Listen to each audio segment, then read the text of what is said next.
નમસ્કાર મારા વાલા ગુજરાતી મિત્રો, અલગ જાગો જોગી જાગો ચેનલમાં આપનું સ્વાગત છે. તો આજે આપણે એક એવી ચર્ચા કરીશું કે અનુષ્ઠાન કેવી રીતે કરવું. અને ઘણા લોકો આવે છે મારી પાસે, તો ઘણા લોકો મને કહેતા હોય છે કે ગુરુજી અમારે અનુષ્ઠાન કરવું છે. તો અનુષ્ઠાન કેવી રીતે કરવું એ તમે અમને સમજણ આપો. અમારે કાલે જ રાત્રે 12 વાગે એક આના વિશે ચર્ચા ચાલી હતી અને એમાં 2-4 માણસોએ મને વાત કરી કે ગુરુજી અમારે અનુષ્ઠાન કરવું છે ને હવે શ્રાવણ મહિનો ઉતરી જાય એટલે અમારે ઈચ્છા છે ભાદરવામાં અનુષ્ઠાન કરવાની ઈચ્છા છે. તો અનુષ્ઠાન કેવી રીતે કરવું અને શું કરવું. બીજા નંબરે કે ભાદરવામાં અનુષ્ઠાન થાય કે ના થાય. તો હવે અનુષ્ઠાન વાતે પહેલી વસ્તુ છે કે અનુષ્ઠાન માટે કોઈ સમય નક્કી જ નથી. તમે જેટલા વાગે જાગો ત્યારે સવાર પડે. જે સમયે તમારી ચેતનામાં કંઈક સંકલ્પ ઉપડે, તમારા મગજમાં કંઈક સંકલ્પ ઉપડે, તો માની લેવું કે પ્રકૃતિ તમને ચુંબકીય તત્વ ખેંચી રહી છે, તમને આકર્ષણ કરી રહી છે, દેવી શક્તિ તમને આકર્ષણ કરી રહી છે, કે કોઈ દેવ શક્તિ તમને આકર્ષણ કરી રહી છે. અને કોઈ પણ દેવ શક્તિ કે દેવી શક્તિ, કોઈ મહા ઉર્જા તમને આકર્ષણ કરે તો જ તમારી અંદર આવો એક કંપન થાય કે મારે ગુરુ કરાવવા છે, મારે અનુષ્ઠાન કરવું છે, મારે સંન્યાસ લઈ લેવો છે, મારે આમ કરવું છે, મારે આમ કરવું છે. આ બધું આપણી મરજીથી નહીં, સામેથી કોઈ ચુંબકીય તત્વ આપણને ખેંચે. તો એ ચુંબકીય તત્વના કારણે જ આપણને એમ થતું હશે કે આપણે અનુષ્ઠાન કરવું છે. તો આમાં એક દેવી શક્તિનો સંકેત પડ્યો હોય છે, કોઈ દેવ શક્તિનો સંકેત પડ્યો હોય છે. તો અનુષ્ઠાન એક એવી વસ્તુ છે કે અનુષ્ઠાન એક મુક્તિનો માર્ગ તો નથી જ, પણ અનુષ્ઠાન તમારી ઉર્જાને પવિત્ર બનાવી શકે છે. અનુષ્ઠાન તમારી ઉર્જાને હલકી બનાવી શકે છે. અનુષ્ઠાન તમને રિદ્ધિ સિદ્ધિ આપી શકે છે. અનુષ્ઠાન એ તમારું ધારે તો જો તમે એના નિયમો આખું તમારું જીવન ચરિત્ર બદલી શકે છે, આખું જીવનનું પરિવર્તન કરી શકે છે. પણ બીજા નંબરે એક આપણે જાણીએ કે કોઈ પણ તમે પ્રકારનું અનુષ્ઠાન કરો તો અનુષ્ઠાન કર્યા પછી એનો ઉપયોગ લોક કલ્યાણ માટે જ કરવો જોઈએ. આજે આપણે જોઈએ છે કે અનુષ્ઠાન, ઘણા લોકો અનુષ્ઠાન કરે છે, તાંત્રિક સાધના કરે છે, અઘોરી સાધના કરે છે, મેલી વિદ્યાનું અનુષ્ઠાનના તો ઘણા પ્રકારો છે. તાંત્રિક અનુષ્ઠાન છે, અઘોરી અનુષ્ઠાન છે, મેલી વિદ્યાનું અનુષ્ઠાન છે, વશીકરણનું અનુષ્ઠાન છે, બંધનનું અનુષ્ઠાન છે. આવા અનેક પ્રકારના અનુષ્ઠાન છે. તો ઘણાએ આપણે જોયું કે કોઈ દેવી દેવતાનું અનુષ્ઠાન કરતું હોય છે, કોઈ પોતાની કુળદેવીનું અનુષ્ઠાન કરતું હોય છે, કોઈ પોતાના ઈષ્ટદેવનું અનુષ્ઠાન કરતું હોય છે, કોઈ યક્ષિણીનું અનુષ્ઠાન કરતું હોય છે, કોઈ જક્ષિણીનું અનુષ્ઠાન કરતું હોય છે, કોઈ ભૂત પિશાચ અને ડાકણ સાકણનું અનુષ્ઠાન કરતું હોય છે, કોઈ સ્મશાની મેરડીનું અનુષ્ઠાન કરતું હોય છે, અને કોઈ જિન્નતનું અનુષ્ઠાન પણ કરતા હોય છે, અને કોઈ બગલામુખીનું અનુષ્ઠાન કરતું હોય, કોઈ જ્વાળાદેવીનું અનુષ્ઠાન, કોઈ કર્ણ પિશાચીનું અનુષ્ઠાન, કોઈ શંખડીનું. આવા તો ઢગલો અનુષ્ઠાન છે. પણ કહેવાનો મતલબ અમુક જે અનુષ્ઠાન છે, અમુક અનુષ્ઠાનમાં 2 ઉર્જાઓ પડેલી છે, નકારાત્મક અને સકારાત્મક ઉર્જા. તો આપણે સકારાત્મક ઉર્જાથી જ અનુષ્ઠાન કરવું જોઈએ. અને સકારાત્મક ઉર્જાથી તમે જો અનુષ્ઠાન કરશો, સકારાત્મક કોઈ દેવી હોય, સકારાત્મક દેવતા હોય, એનાથી તમે અનુષ્ઠાન કરશો તો એ તમને તકલીફ નહીં આપી શકે. બીજા નંબરે અમુક અનુષ્ઠાન, એની આપણે આગળ એક વિડીયો બનાવીશું, કોનું અનુષ્ઠાન કરવું અને કોનું અનુષ્ઠાન ન કરવું, કયા અનુષ્ઠાનથી તમને લાભ થાય છે, કયા અનુષ્ઠાનથી નુકસાન થાય છે, કયા અનુષ્ઠાનથી તમને દોષ લાગે છે. અને અમુક તો એવા પ્રકારની દેવીઓ છે કે જેનું તમે અનુષ્ઠાન કરો તો એના નીતિ નિયમ પ્રમાણે તમે કંઈ ચૂકી ગયા અને એને તમારે જ્યારે દુશ્મનાવટ થઈ તો તમારું પતન પણ કરી નાખે છે. તો પહેલી વસ્તુ છે કે જે દેવી છે, જે મહા ઉર્જાવાળી દેવીઓ, જેના અંદર ક્રોધ નથી, જેનો સ્વભાવ છે સત્ય, દયા, કરુણા, લોક કલ્યાણ, આવી જે ભાવનાવાળી જે દેવીઓ છે અને આવી દેવીઓનું તમે અનુષ્ઠાન કરો કે દેવનું અનુષ્ઠાન કરો તો એમાં બહુ વાંધો આવતો નથી. બીજા નંબરે હવે અનુષ્ઠાન કેવી રીતે કરવું? તો પહેલાં તો વસ્તુ એક છે કે અનુષ્ઠાન માટે તમારે મુખ્ય આધાર આપણે જોઈએ કે તમારા ઈષ્ટદેવ, કે તમારી અંદર જેને તમે માનતા હોય તે. બીજા નંબરે તમારી કુળદેવી અને તમારી ઈષ્ટદેવી તમારી કુળદેવી, કે જેને તમે માનો છો. હવે તમે જેને માનો છો એના ઉપર તમારો હૃદયનો ભાવ વધારે હશે. માની લો કે તમે આપણે મહાકાળીને માનીએ છીએ, તો પહેલી જ વસ્તુ છે કે જ્યાં મહાકાળીનું મંદિર આવશે, કે જ્યાં મહાકાળીનો ફોટો આપણે જોઈશું, કે કોઈ મહાકાળીના મંદિરે જવાનો પ્રવાસ હશે તો આપણે પહેલાં ઊભા થઈશું, ભાઈ મહાકાળીના મંદિરે જવું છે ને, મારે આવવું છે.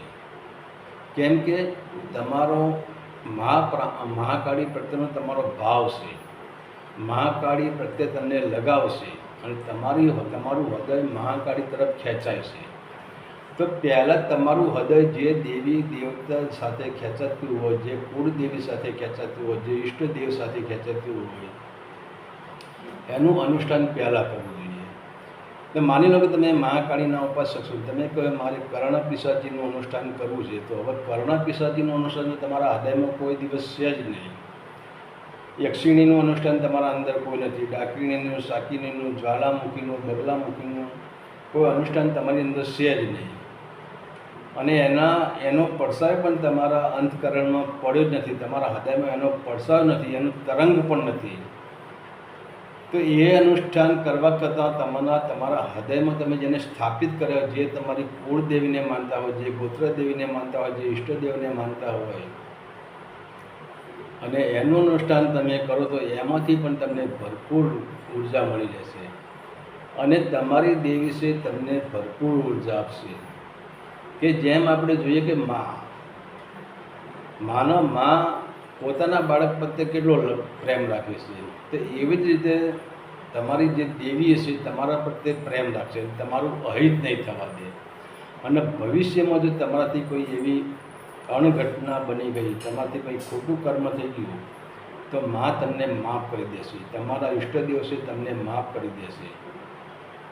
પણ તમે તમારા ઈષ્ટદેવ, તમારી કુળદેવી કે તમારી ઈષ્ટદેવી સિવાય તમે જો બીજા પણ કોઈ દેવી દેવતાનું કે ભૂત પિશાચ ડાકણ કે ડાકીણી કે સાકીણી કે બગલામુખી કે આ બધું તમે જે અનુષ્ઠાન કરશો એ તમારા માટે નવું હશે અને તમે એના માટે નવા હશો, એ તમારા માટે નવું હશે. તો કહેવા છે કે પહેલાં તો હું તમને એક જ રસ્તા ઉપર લઈ જાઉં છું કે તમે જે કુળદેવીને માનતા હોય એનું જ અનુષ્ઠાન કરો, જે તમારું ઈષ્ટદેવ હોય એનું જ અનુમાન કરો. બીજા લપમાં તમે પડશો નહીં. અને બીજા લપમાં પડશો તો જ્યારે તમારું પોતે આપણે મનુષ્ય જીવન છે, મનુષ્ય માત્ર ભૂલને પાત્ર. કોઈ પણ તમારી જો ભૂલ થઈ જશે તો ત્યાં તમે તકલીફમાં મૂકી દેશો. અને તમને જુઓ, મારા જેવો સમજાવનાર, સત્ય કહેવાવાળો તમને જગતમાં ઓછા મળશે. તમને લાલચુ માણસો મળશે કે આમ કરે તો આમ થશે, આમ કરે તો આમ થશે. પણ એક વાત જીવનમાં લખી લો કે મનુષ્ય માત્ર ભૂલને પાત્ર.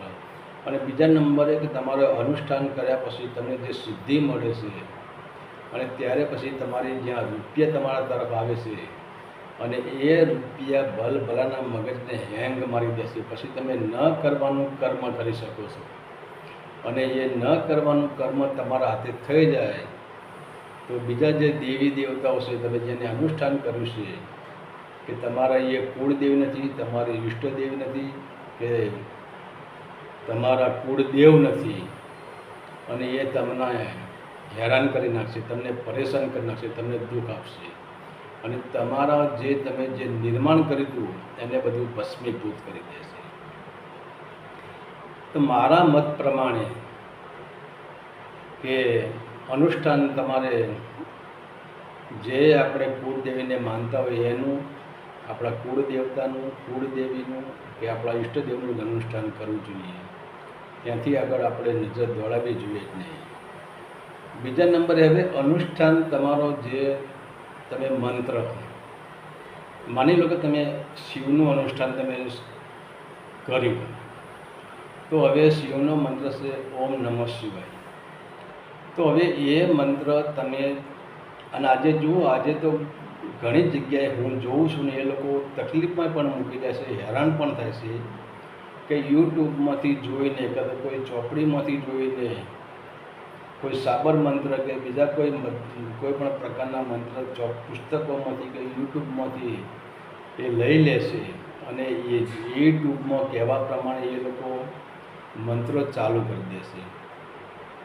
પણ હજુ તમને ખબર નથી કે મંત્ર શું છે. મંત્ર સતત જાગૃત મંત્ર હોવો જોઈએ. કે યુટ્યુબમાં હું ઓમ નમઃ શિવાય બોલ્યો તો એ ઓમ નમઃ શિવાય મારા માટે જાગૃત મંત્ર છે, તમારા માટે જાગૃત મંત્ર નથી. તમે કહ્યું કે ગુરુજી ઓમ નમઃ શિવાય કે અમુક મંત્ર, આ મંત્ર ગુરુજી કરે છે તો એ મંત્ર આપણે કહી દઈએ, તો તમારા માટે જાગૃત નથી, મારા માટે જાગૃત છે. તમારા માટે એ મંત્ર સુષુપ્ત અવસ્થામાં જ પડી ગયેલું છે, નપુંસક જ મંત્ર છે, કારણ કે જાગૃત જ નથી. તો હવે વિચાર કરો કે જે મંત્ર જાગૃત નથી એના તમે ગમે એટલા જાપ કરો ને, તો ખરેખર મંત્રને જાગૃત કરવા માટે ઓછામાં ઓછા 2.5 લાખ તમે જાપ કરો ત્યારે એ મંત્ર જાગૃત થાય છે, એ મંત્ર સિદ્ધ થાય છે. અને એ પછી અનુષ્ઠાન તો આગળ જુદો જ વાત રહી. ખાલી મંત્રને જાગૃત કરવા ઓછામાં ઓછા 2 થી 2.5 લાખ જાપ કરવા પડે એના માટે. અને એ 2.5 લાખ તમારે જાપ કરવા એટલે તન મન ધન તમારા સંપૂર્ણ, તમારી જે શ્વાસની ક્રિયા છે તમારે અંદર, તમારા એ મંત્રને સિદ્ધ કરવા માટે, મંત્રને જાગૃત કરવા માટે તમારે બ્રહ્મચર્યનું પાલન કરવું પડે છે અને વિષય વાસનાથી દૂર રહેવું પડે છે.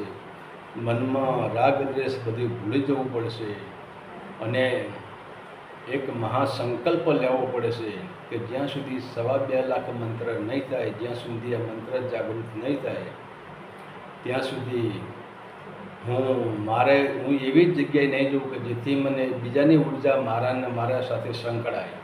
તો તમારે દરેક ઉર્જાના સંબંધો કાપી નાખવા પડે છે, ત્યારે એ મંત્ર જાગૃત થાય છે. અને પછી તમે એનું અનુષ્ઠાન કરવું પડે છે. પછી હવે નિયમ પ્રમાણે તો આપણે જોઈએ કે આમ તો ખરેખર જેટલા મંત્રના અક્ષરો હોય એટલું એનું અનુષ્ઠાન થઈ શકે છે.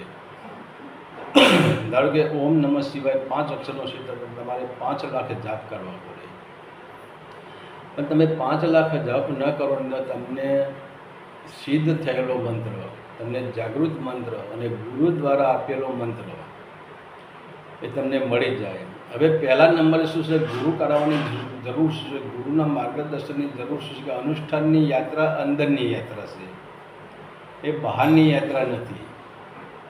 હવે તમે વિષય વિકારથી ભરેલા છો અને તમારી અંદર એક દેવી શક્તિની ઉર્જા આવી, કે તમારા ઈષ્ટદેવની ઉર્જા આવી, કે તમારા ઈષ્ટદેવીની ઉર્જા, કોઈએ તમને આકર્ષણ કર્યું, કોઈએ તમને ખેંચ્યા, તો તમારા મનમાં એક વિચાર આવ્યો કે અનુષ્ઠાન કરવું છે. પણ હવે એનું આકર્ષણ તો થઈ ગયું, પણ તમે ખેંચાણા, પણ તમારી જે મલિનતા ભરેલી છે, તમારા અંદર વિષય વાસના ભરેલી છે અને એ તમને રૂકાવટ કરી દેશે. એટલે કહેવાનો મતલબ છે, કોઈ પણ તમે અનુષ્ઠાનનો મંત્ર લેવો હોય તો જેને અનુષ્ઠાન કર્યું હોય, જે એનો જાણકાર હોય, જે એનો ભૂમિયો હોય અને જેને એ મંત્રને જાગૃત કર્યો હોય, જેને એ મંત્રને સિદ્ધ કર્યો હોય, એવા પુરુષ પાસે તમારે જવું પડે છે અને એને ગુરુ ધારણ કરવા પડે છે. અને ગુરુ ધારણ કર્યા પછી એ એની કૃપાથી મંત્ર તમને આપે છે, તમારી કૃપાથી નહીં. એ તમને મંત્ર આપે છે, એની કૃપાથી એ તમને મંત્ર આપે છે. અને એ તમને કહે છે કે લે બેટા, હું તને મંત્ર આપું છું, પણ આનું કામ લોક કલ્યાણ માટે કરજે, જગતના કલ્યાણ માટે કરજે. અને આ મંત્ર તને મળ્યા પછી તો મોહ માયાના બંધનમાં, એટલે કે સંપત્તિની લાલચમાં તું ફસાતો નહીં. તો અનુષ્ઠાન માટે પહેલાં તો મંત્રની જરૂર છે. તમે ગમે ત્યાંથી મંત્ર લઈને તમે એ અનુષ્ઠાન ચાલુ કરતું, એ અનુષ્ઠાન તમને સિદ્ધ થતું જ નથી, તમને એનું ફળ મળતું જ નથી. બીજા નંબરે હવે આપણે કહીએ કે અનુષ્ઠાન. હવે અનુષ્ઠાન કરવા માટે તો પહેલાં તમારે પહેલો જ ભક્તિનો પાયો કે અનુષ્ઠાનનો પાયો એ છે વિવેક, વિશ્વાસ, શ્રદ્ધા અને સંકલ્પ. હવે તમારી અંદર 4 વસ્તુ પ્રગટ કરવાની છે. પહેલાં વિવેક, બીજા નંબરે તમારી જે કુળદેવી હોય કે તમારા ઈષ્ટદેવ હોય કે તમારા કુળ દેવતા હોય એના પર વિશ્વાસ. વિવેક, વિશ્વાસ. અને વિશ્વાસ પણ તમારે એના પર વિશ્વાસ, અને તમને જે ગુરુએ જે મંત્ર આપ્યો છે એ મંત્ર ઉપર વિશ્વાસ, અને ગુરુની શક્તિ પર વિશ્વાસ, અને તમારા ઈષ્ટદેવ પર વિશ્વાસ. વિશ્વાસના 3 પ્રકાર એ ભેગા થાય છે.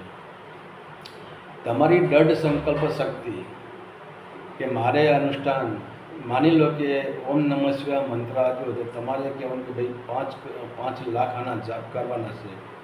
તો તમારે એક દ્રઢ સંકલ્પ શક્તિ કરવાની છે કે આ મહિનામાં કે ચતુર્માસમાં કે આ મહિનાની ચતુર્માસમાં કે હું 1.25 લાખ, તમે 1.25 લાખનું સંકલ્પ શક્તિ કરો તો 1.25 લાખ, 5 લાખની સંકલ્પ શક્તિ કરો તો 5 લાખ આટલા સમયમાં હું પૂરા કરી દઈશ.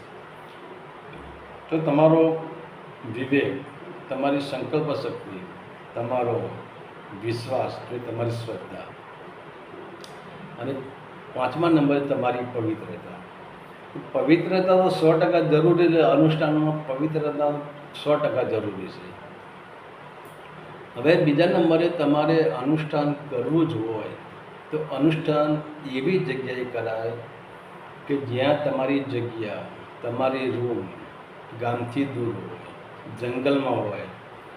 તમે જુઓ ગામડાના નજીકની જે જગ્યાઓ છે ત્યાં તમે જુઓ તો ગામડાના કેટલાય છોડ બકોડ, કેટલાય અવાજો આપણી જગ્યા સુધી લગભગ પહોંચતા હોય છે. તો એ આપણને ડિસ્ટર્બ કરતા હોય છે. ઠીક છે, તો આપણે એવું કોઈ નદી નાળું મળી જાય, કોઈ સારું જંગલ મળી જાય, પણ એ તો અત્યારે શક્ય જ નથી ને આપણે એટલા દૂર જઈ પણ ના શકીએ.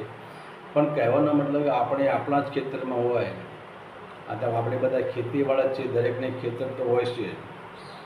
તો પછી કોઈ એવા સંતની કુટીર હોય, તો જંગલમાં એવું કોઈ મંદિર હોય કે જે ગામથી દૂર હોય, એકાંત હોય, અને તમને કોઈ ડિસ્ટર્બ કરે એવી જગ્યા ન હોય, તો એવી જ જગ્યાએ તમે અનુષ્ઠાન કરી શકો છો.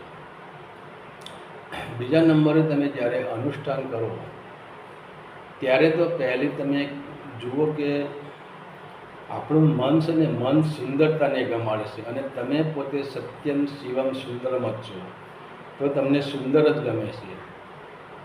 તો તમે જે રૂમમાં તમે અનુષ્ઠાન કરો છો, જે ઝૂંપડીમાં તમે અનુષ્ઠાન કરો છો, જે જગ્યાએ તમે અનુષ્ઠાન કરો છો, એ ઝૂંપડીને, એ જગ્યાને સજાવેલી રાખવી પડે. અને જે જગ્યા ઉપર તમારા ઈષ્ટદેવની તમે સ્થાનક બનાવો છો, ઈષ્ટદેવીનું સ્થાનક બનાવો છો, કે તમારા કુળદેવનું, તમારે જ્યાં મતલબ તમારે જેનું અનુષ્ઠાન કરવું છે એનું તમે સ્થાન બનાવો છો, એ સ્થાનને પણ સુંદરતા અને વ્યવસ્થિત રીતે એને બનાવી દેવું જોઈએ. અને દરરોજ સવારે એ સ્થાન ઉપર એ તમારા ઈષ્ટદેવ, તમે જેનું અનુષ્ઠાન કરતા હોય એને ફૂલનો હાર, એની પાસે ગુલાબ, એની પાસે ધૂપસળી કે જ્યોત અને અત્તરનો છંટકાવ કરવો જોઈએ. કારણ કે આ બધું કરવાની જરૂર શું છે? તમારે રાત્રે પણ ત્યાં જ્યોત પ્રગટાવવી પડે છે. આ બધું કરવાની જરૂર છે.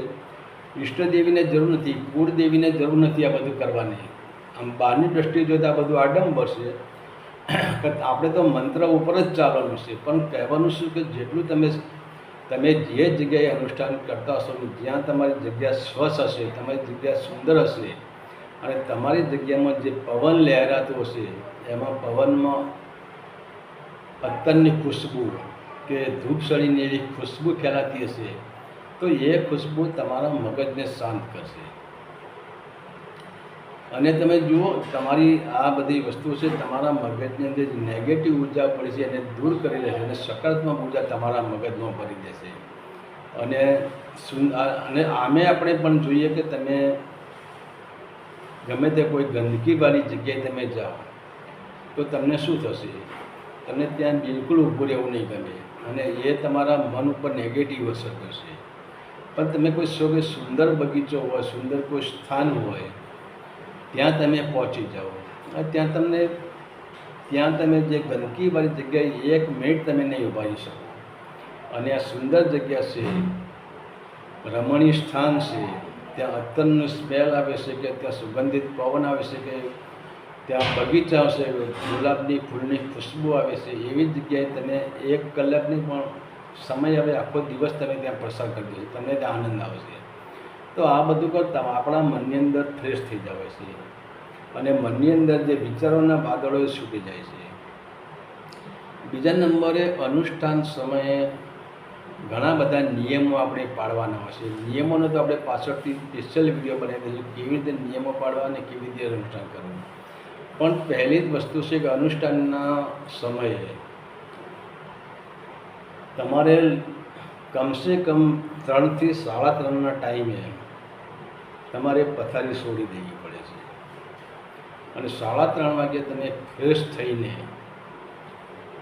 તમે તમારા અનુષ્ઠાનની તમારી જે ગાદી હોય અને એ ગાદીમાં તમારે જો શક્ય હોય તો ઊન આવે છે અને ઊનમાં પણ લાલ કલરની ઊન આવે છે અને એ લાલ કલરની ઊનની ગાદી આવે છે, એ ગાદી પર તમે આસન જમાવો તો ઊનની ઉર્જા પણ તમને મળે છે. બીજા નંબરે અનુષ્ઠાન ઉપર આપણે જ્યારે બેસીએ, અનુષ્ઠાનનો સંકલ્પ કરીએ ત્યારથી આપણે સંપૂર્ણપણે પવિત્ર રહેવું પડે છે. અને ત્રીજા નંબરે અનુષ્ઠાન સમયે તમારા ગમે એવા સંબંધો હોય તો દરેકને ચોખ્ખી ના જ પાડી દેવી પડે કે ભાઈ જ્યાં સુધી મારું અનુષ્ઠાન ચાલે છે ત્યાં સુધી મારી કક્ષામાં તમારે કોઈ આવવાનું નહીં અને મને તમારે મળવાનું નહીં અને મારી જરૂર પડે તો પણ તમારે મને સંસારની કે સમાજની મને કોઈ પ્રકારની વાત નહીં કરવાની. કેમ કે તમે જુઓ, સંસારી માણસો તમારી પાસે આવશે, હવે તમે સકારાત્મક ઉર્જામાં તમારો પતંગ ચડાવો છો, તમારી ઉર્જાની તમે સકારાત્મક માર્ગની નદીમાં તમે દોડાવો છો, તમારી ઉર્જા સકારાત્મક તમે બનાવો છો. પણ તમારા સંબંધીઓ, તમારા રિશ્તેદારો, તમારા મિત્રો, તમારા ગામના માણસો કે તમારા આજુબાજુના સર્કલના માણસો એ તમારી પાસે આવે એટલે એ નકારાત્મક ઉર્જા, તમારા ગામની ઉર્જા, તમારા સમાજની ઉર્જા, તમારા રાજકારણની ઉર્જા, તમારા ક્રિકેટરોની ઉર્જા કે બીજી કોઈ પ્રકારની ઝઘડા બાબતની કે કોઈ બળાત્કારની કે કોઈ લૂંટફાટની કે કોઈ પણ, અને સંસાર છે અસંખ્ય બનાવ બનવાના જ છે. તો આ બધી ઉર્જાઓ એ તમારા અંદર એ નાખી દેશે. તો મહેરબાની કરીને અનુષ્ઠાન વખતે કહી દેવાનું કે જ્યાં સુધી તમારું 1 મહિનાનું અનુષ્ઠાન પૂરું ન થાય ત્યાં સુધી લોક સંપર્કમાં બિલકુલ નહીં આવવાનું. ઠીક છે, તમે પશુ પંખી જાનવરના સંપર્કમાં બહુ વાંધો નહીં કરો. એ લોકોની છે ને, તમે જુઓ જ્યાં પંખીઓ કલરવ કરતા એ લોકોની પંખીની બોલી મીઠી હોય છે, એમાં વાસના ભરેલી હોતી નથી. પણ મનુષ્ય એક એવું પ્રાણી છે કે એની બોલીમાં વાસનાથી જ ભરેલી છે.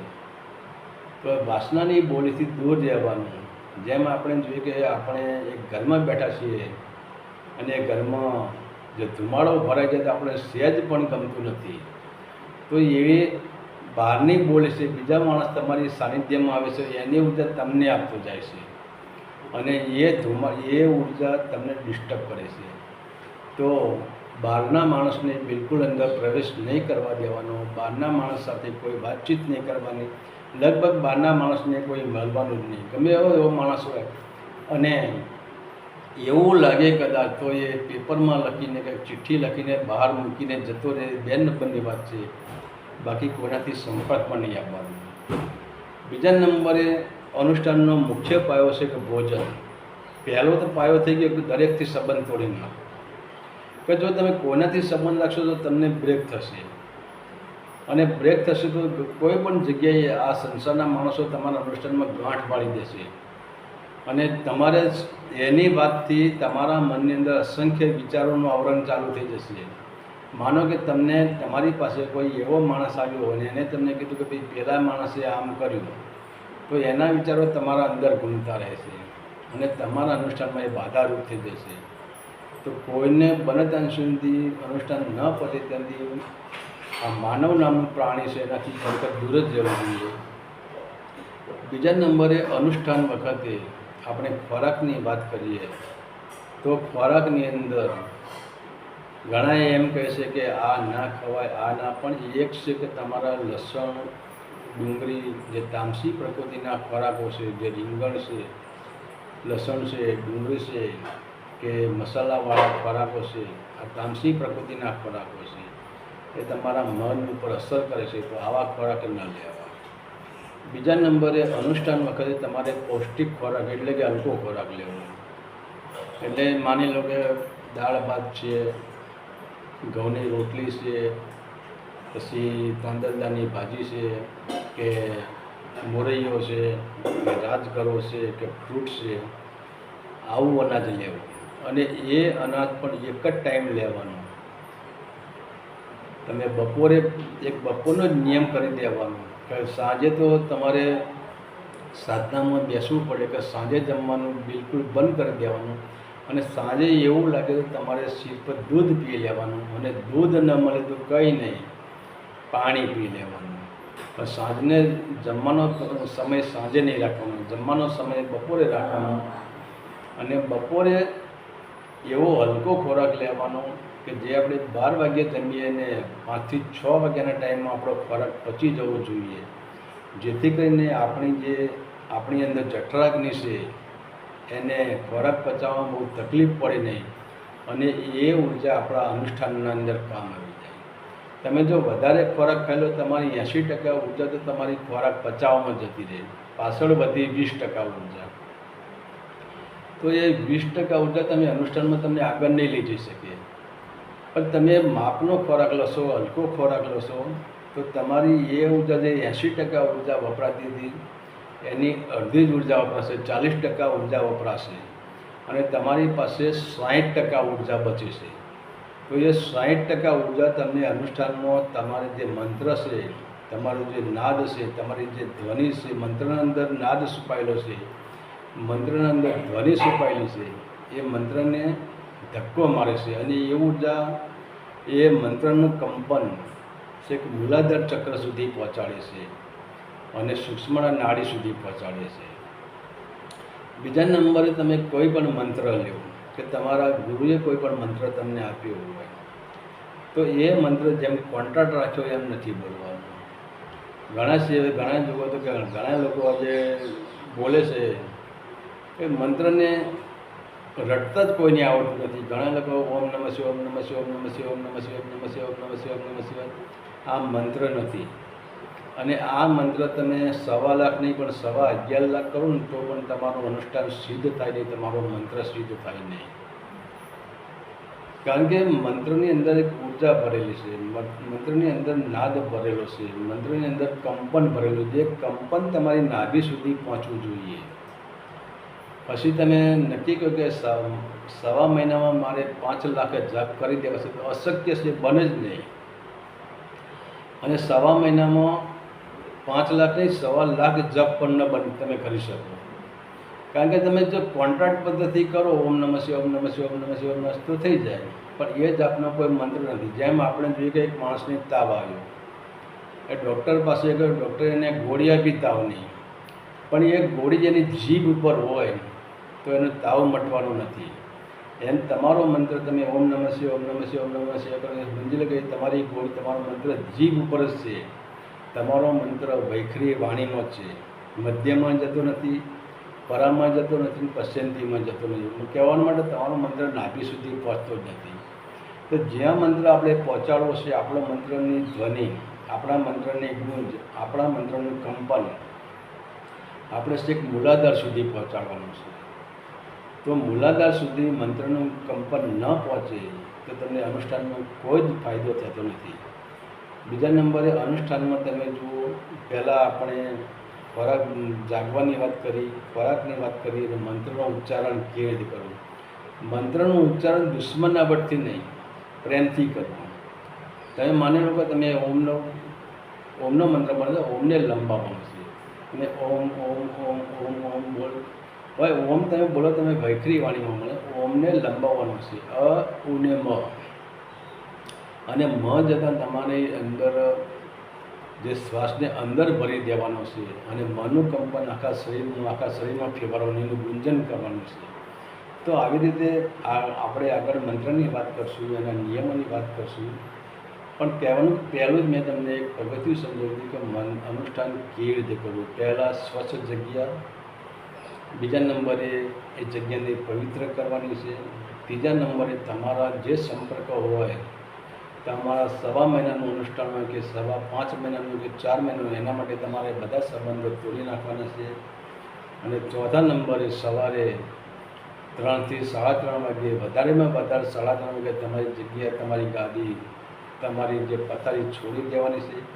અને પવિત્ર સ્થાન થઈને કોઈ પણ મંત્ર, એના પર શ્રદ્ધા, વિશ્વાસ અને દ્રઢ સંકલ્પ શક્તિ, જે ગુરુએ તમને મંત્ર આપ્યો હોય એના પર શ્રદ્ધા, વિશ્વાસ અને દ્રઢ સંકલ્પ શક્તિ, અને જે ઈષ્ટદેવનો તમને તમારી પાસે મંત્ર હોય એના પર પણ દ્રઢ શ્રદ્ધા, વિશ્વાસ અને દ્રઢ સંકલ્પ શક્તિ અને પ્રેમ, આટલી વસ્તુથી તમારે અનુષ્ઠાન શરૂ કરવાનું છે.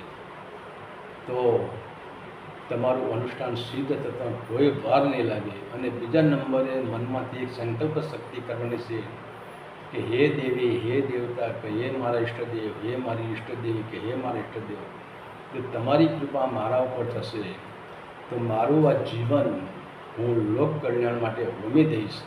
એવી એક મહાસંકલ્પ શક્તિ કરવાની છે કે જેથી કરીને તમારા દેવને પણ વિશ્વાસ આવે કે એના માટે નહીં, આ લોભ માટે નહીં, આ વિષય વાસનાઓ માટે નહીં, પણ લોક કલ્યાણ માટે જ આ મારી પાસે સિદ્ધિની ભીખ માગી રહ્યો છે. તો તમને એમાં તમને જલ્દી સફળતા મળી જશે. હરિ ઓમ તત્સત. આદેશના પ્રણામ.